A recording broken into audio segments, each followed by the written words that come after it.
Hi, and welcome to Debt Tale. This is Rebecca Bautista, and we'll be going over secured versus unsecured debt. So let's get started. So one way to categorize debt in the eyes of the lender is whether or not it is considered secured or unsecured. What exactly does that mean? Secured means that there is a collateral against the loan. So that means there's something tangible that the loan company can take back should they not get paid back, or it's considered loan in default. So what are some examples of secured loans? Auto loans, there are motorcycle loans, mortgages, secured credit lines, secured credit, HELOCs or home equity lines of credits are also a type of secured loan. Should you stop paying on these type of loans, then the lender has the right to repossess or foreclose on the asset in order to get back the money. In the case of auto loans, boat loans, motorcycle loans, etc., they would take the boat, they would take the car, they would take the motorcycle. In the case of a house, you would get foreclosed. In the case of a secured line of credit, usually what happens is you put a deposit, a cash deposit, and they just wouldn't refund you back that money. So why do lenders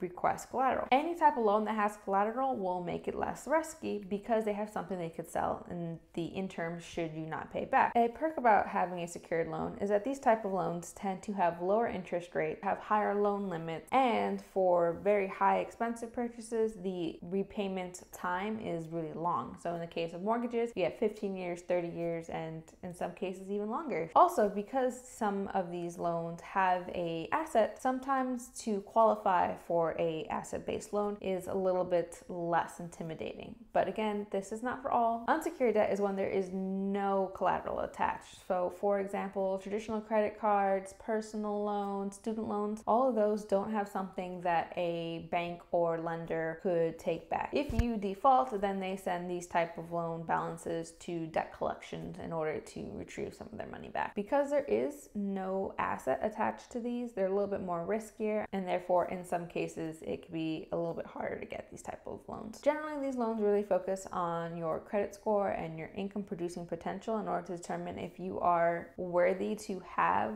a unsecured loan, because it determines how likely you are to pay it back. So in these cases, you want to expect higher interest. I hope that was just a really quick video on the differences between secured and unsecured debt. In the next video, we will be talking about secured credit cards, which are slightly different from traditional credit cards, and why you may want to get one. So if you found this video helpful, please give it a thumbs up. If there's any questions, please leave me a comment below. I'll be happy to answer it. I hope you have a great day. Have a good one. Bye.